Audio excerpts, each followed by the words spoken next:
The microphone screeched across the entire hall, slicing through my ears like a blade. "Come on, let's give him a round of applause!"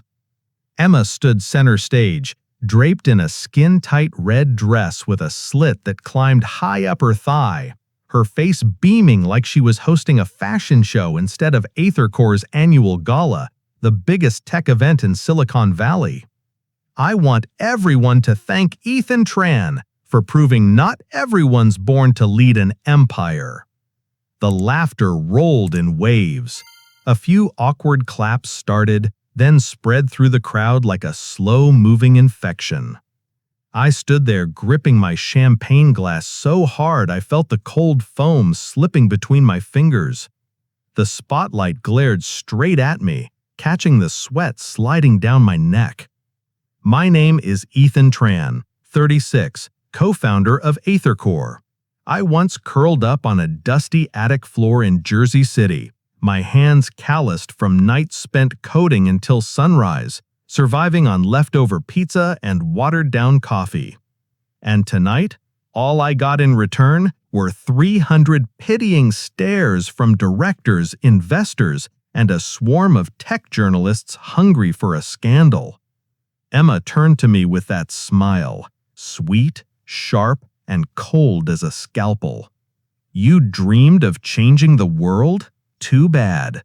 All you ever managed was writing buggy code and burning through investor money like a kid with fireworks." Her words dropped heavy as stone. I could hear a sigh from an investor in the front row. A camera flash went off, capturing me, standing alone, exposed.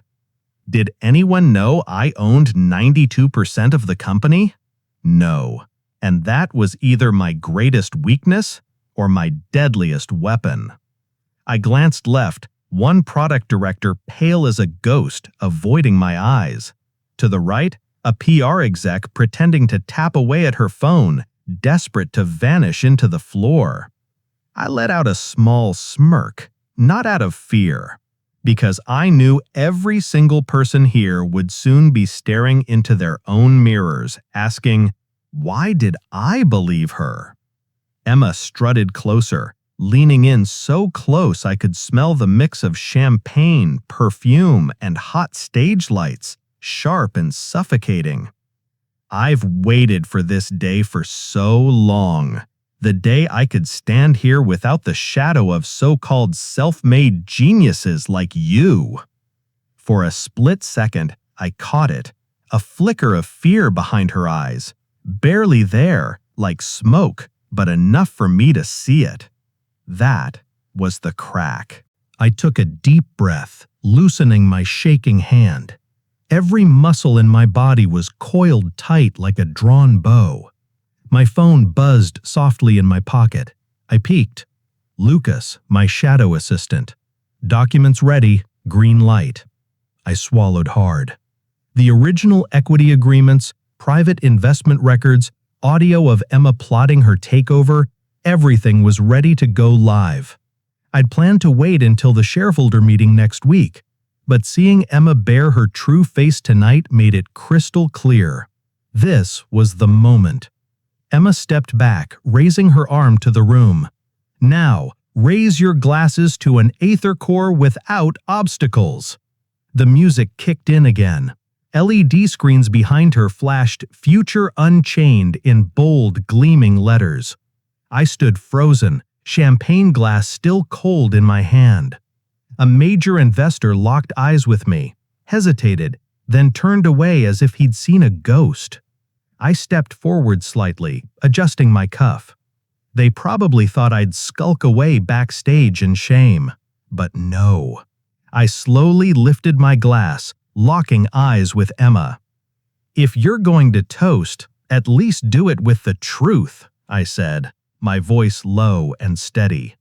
Emma froze, lips tightening into a flat line. She inhaled sharply, about to speak, but I turned and walked off the stage. The room fell silent. I moved past the front row, sweeping over faces twisted in panic. Each step pounded in my skull, my shoes echoing against the hardwood floor like war drums. In my mind, I saw that last night with my mom. The hospital hallway lights, the breathing machine, her promise. You will never bow to anyone, not to the richest, not to the most powerful. I smiled. A soft, almost invisible smile that even Emma couldn't decode. But I knew, Lucas knew, and soon every silent onlooker here would know. As the glass touched my lips, I counted silently. 3. Tonight, Emma believed she'd won. 2. I let her celebrate. Let them clap. Let the lights blind them. 1. The champagne slid down my throat, cold, bitter, and sweeter than any hollow victory. Tonight, they saw a man humiliated. But tomorrow, they'd see who really owned the soul of AetherCore. I don't remember how many times I collapsed onto my keyboard from sheer exhaustion. That grimy attic in Jersey City, the mildew seeping into every thread of my blanket. Down on the floor, rats scurried around, nibbling on leftover pizza crusts from the night before. That night, I coded for 48 straight hours, my fingers trembling with every keystroke, my eyes burning like acid. That old, battered laptop, my mother's only gift before she passed away after decades working as a nurse, was my sole companion. My name is Ethan Tran. I'm 36. I grew up to the sound of ambulance sirens and the sharp sting of disinfectant. My dad bailed when I was 8, leaving my mom and me buried in debt. At 17, while my friends were picking colleges, I was delivering pizzas through rain-soaked nights, clutching those warm boxes, muttering lines of code I dreamed up in my head as I ran. One night, delivering a late pizza to a tech office, I overheard a frantic emergency meeting about a massive security breach. I rushed home, flipped open my laptop, and started coding, like a man possessed. 3 months later, I sold my first security algorithm for $300,000. Enough to clear our debts, buy my mom back her apartment, but she never lived to see it. From that money, I started investing quietly. I didn't buy sports cars, didn't fly first class, didn't rent penthouses. I stayed in that same old apartment, lived off instant noodles, and funneled every spare dollar into startup equity I believed in. AetherCore, back then, was just a tiny lab. I met Sam, the main founder, while he was trying to scrape together funding for an AI project to control medical robots. Sam was a genius, but clueless about money. I became the silent investor, bit by bit. Every funding round, I quietly bought more shares. Every percentage point, every tiny clause, I studied them like scripture. 9 years. 9 years of swallowing my pride as guys in expensive suits strutted around, as geniuses flaunted slides on stage, while I sat in the back corner clutching my laptop. Every night, code, ramen, black coffee, then passing out at my desk. There were moments I almost gave up. Like when AetherCore lost a major hospital contract in New York and its value tanked. I had to sell my mother's only keepsake watch to scrape together enough cash to grab that final chunk of shares. I looked at myself in the mirror then, unkempt beard, hollow eyes, and asked, "Why are you doing this? Who cares how much stock you own?" But then I remembered my mom's words. Never let anyone define your worth. If you believe in yourself, it doesn't matter if no one else does. So I kept going. When AetherCore signed a massive deal with the Pentagon for autonomous ambulance AI, the stock price tripled overnight.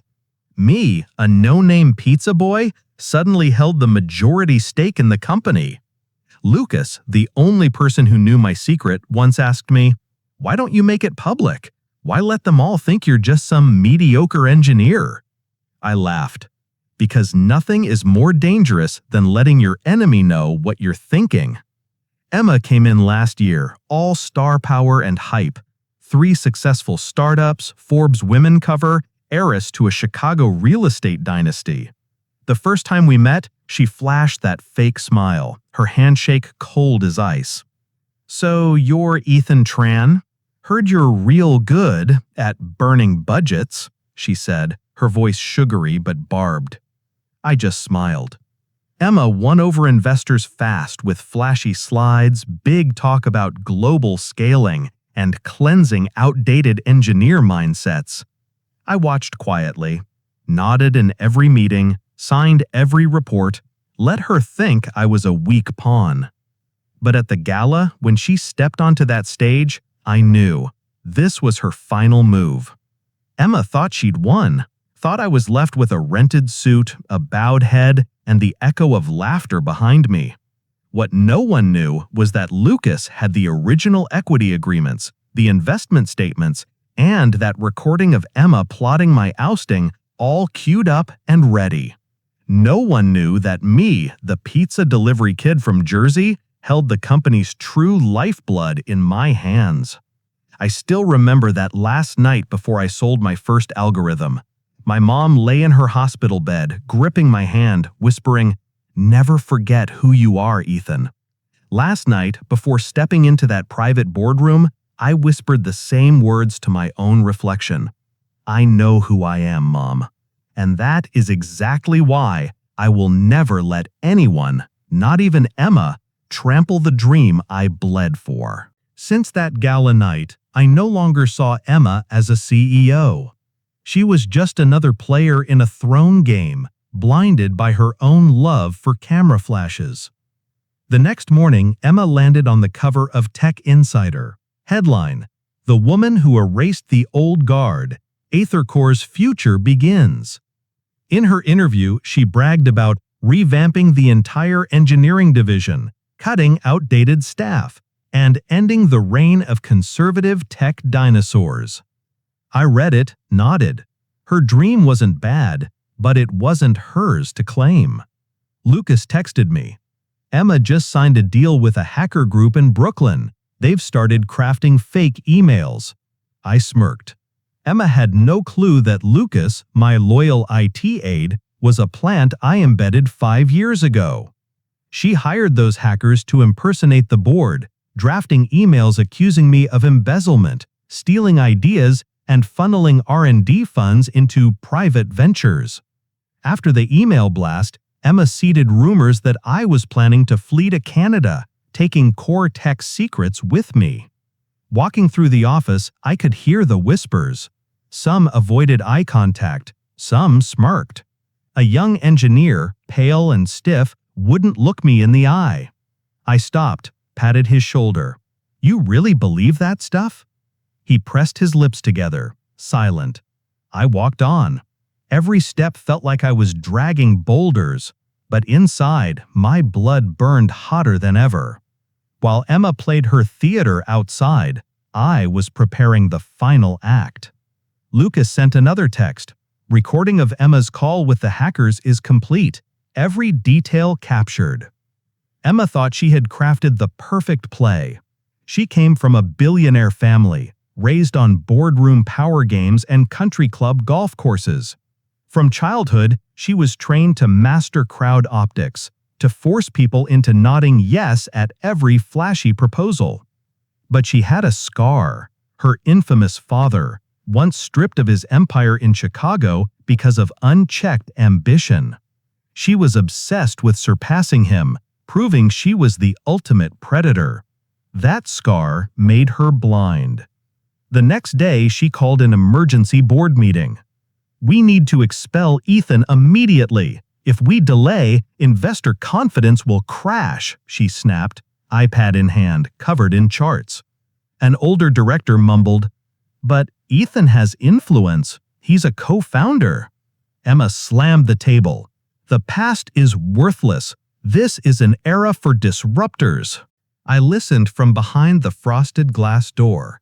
Lucas had planted a hidden mic inside. I sipped my coffee slowly, watching the live feed on my phone. Who would have guessed the mediocre engineer was puppeteering the whole meeting?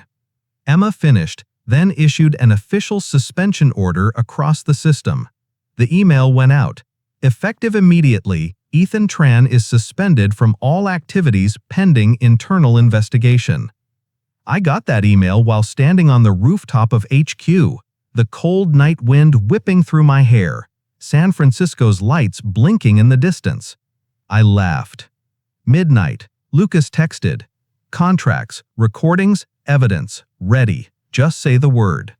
I looked down at the city, remembering my first night delivering pizza. Rain hammered my neck. The box was cold. I looked up at those glowing office towers and swore, one day I'll stand above it all. Tonight, I was standing, but not to admire the view. I was counting down. 3. Emma's smug face from the article flashed in my mind. Red dress, red lips, eyes dripping arrogance. 2. Mom's words echoed, "Your worth isn't in a diploma, it's in how you hold your ground." 1. I typed back to Lucas, "Drop the curtain." Message sent, like a bullet leaving the barrel. Inside, Emma was celebrating. She believed I'd retreat, vanish. But she never realized this game board was laid out the moment I saw that cold gleam in her eyes the first day we met. Tomorrow morning, Emma would stroll into the shareholders' meeting, still wearing that triumphant grin. But she had no idea that every marble step she took had already been shackled by invisible chains I designed. And then, when she looked up at that massive screen in the boardroom, as every face turned blank with shock, she would finally understand. This game was never hers to begin with. The AetherCore boardroom that morning was so silent you could hear a pen tapping against the glass table. Emma strutted in wearing a tight red dress, her triumphant smile stretching wide, eyes sweeping the room like a queen returning from conquest. The board members all stood, some offering weak applause. She raised a hand, climbed to the central podium, and grabbed the mic waiting for her. "I hereby announce that today, AetherCore officially enters a new era. An era without the weak. No more parasites hiding behind founder titles." A few young investors snickered. Emma raised an eyebrow, pressing every word sharply. "Ethan Tran will be eliminated from all leadership structures. He's been suspended, and I recommend a full vote to strip him of all rights." She held up her iPad, showing a single line. "Approve Ethan Tran's removal, proposed approval rate 100%. Some directors glanced at each other, uneasy. One tried to speak, but Emma cut in. "I don't need naive questions. He's sabotaged this company, stolen tech, and betrayed our trust." The entire room held its breath. Emma pressed present. The giant screen flickered, ready to display her report. But then, a recording began to play, crystal clear. "Is everything ready? Erase all of Ethan's investment records. Forge the evidence. I don't want his name on any report." Emma's voice, sharp, cold, poured into every corner of the room. Her face went pale, her hand froze over the iPad. Every pair of eyes swung to her. An older director, one who'd defended her fiercely for months, stammered, What is this, Emma?" She swallowed hard, lips quivering, her voice cracking. This is fake, a setup." Lucas rose from the back of the room. He walked forward slowly, raising a small hard drive high in the air. "I'm Lucas, IT assistant. I've served you for 3 years. All the evidence is here. Hacker payments, the plot to oust Ethan, every internal message." Emma staggered, clutching the edge of the table. A young director screamed, "Oh my God, she really plotted a corporate takeover?" The room erupted, some whispering frantically, some scrambling to call their lawyers. I stood up from the last row, stepping into the center. It felt like every sound vanished, leaving only the echo of my footsteps, each one heavy, deliberate. I adjusted my tie, locked eyes with Emma. For a moment, I didn't see a queen.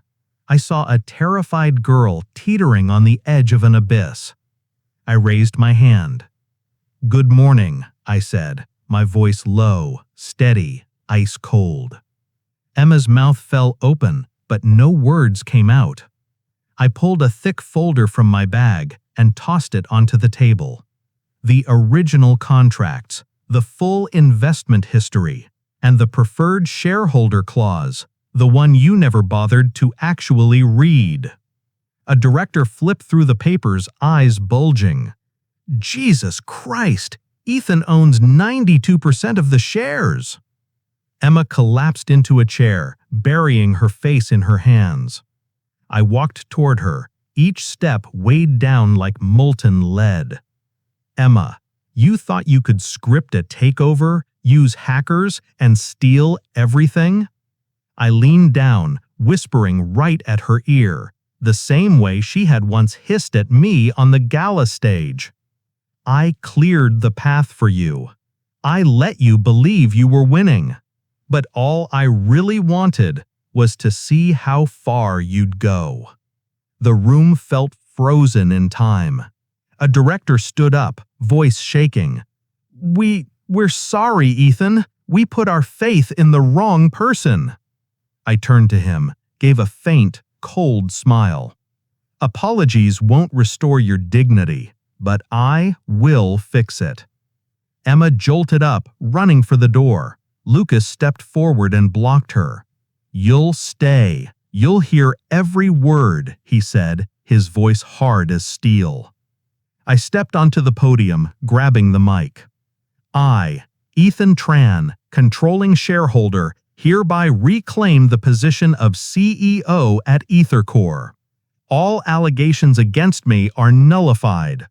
Emma Johnson, you are terminated immediately for fraud, sabotage, and gross ethical violations." Emma burst into tears, collapsing onto the floor. Her sobs echoed through the boardroom, raw and endless. Directors rose from their seats, some staring at me in terror, others with a glimmer of respect. I scanned them, tightening every syllable. This is not my victory. This is a lesson. When ambition blinds your conscience, even the brightest stars will burn out. Emma wailed, but no one stepped forward to help her. I turned, walking back to the end of the room, each step like a blade carving into the hearts of every traitor in that space. Because until the very last second, I kept my promise to my mother. Never bow, and never let anyone trample the dream I bled to protect. Emma was dragged out of the boardroom, her red heels clattering across the cold marble floor, one left behind like a discarded prop. She thrashed, screaming at the top of her lungs, "You can't do this to me! I'm the CEO! I am the future of AetherCore!" But no one turned back. The door closed behind her, leaving behind a heavy, suffocating silence. I stood at the podium, my gaze sweeping across rows of seats still thick with the smell of burnt coffee and nervous sweat. Lucas stepped forward, resting a gentle hand on my shoulder. "You won," he whispered. I shook my head. "No, Lucas. This was never about winning or losing. It was about keeping my promise to my mother, and to myself." I stepped down, removed the microphone, and left it on the table. Everyone instinctively moved aside, as if making way for an executioner on his final march. Outside, Emma collapsed at the guard's feet, face buried in her hands, her red dress twisted, mascara streaked into black rivers down her cheeks. Looking at her, I felt something strange. She looked just like me 10 years ago, alone, lost, trembling at the edge of her own abyss. But the one difference? I had never sold my soul. I bent down, whispering to her softly, "I don't hate you. I just can't let you destroy the dreams of thousands who believe in AetherCore." She looked up, eyes swollen, voice shaking. Why? Why didn't you spare me? I just wanted to prove I was better. I didn't want to end up like my father." I looked into her eyes, and for a fleeting second, there was empathy. But then I shook my head. "I'm sparing you, not because you deserve it, but because I refuse to become like you." Lucas signaled for the guards to take her away. I turned back, facing the employees huddled in the hallway. Many were trembling, some wiping away tears.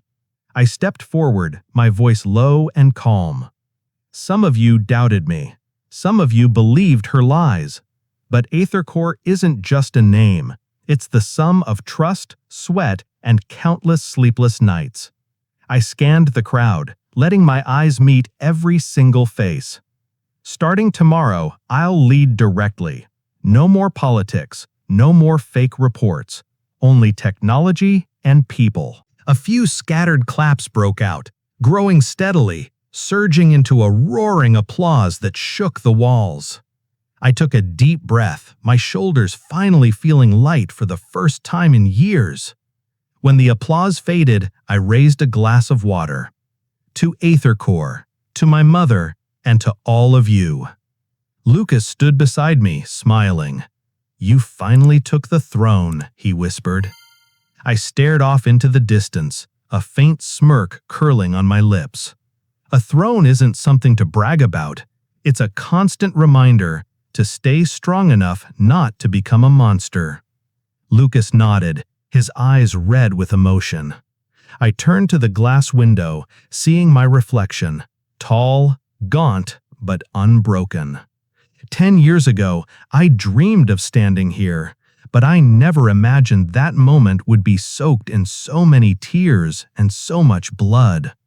That night, I returned to my office, took off my jacket, and made myself a strong black coffee.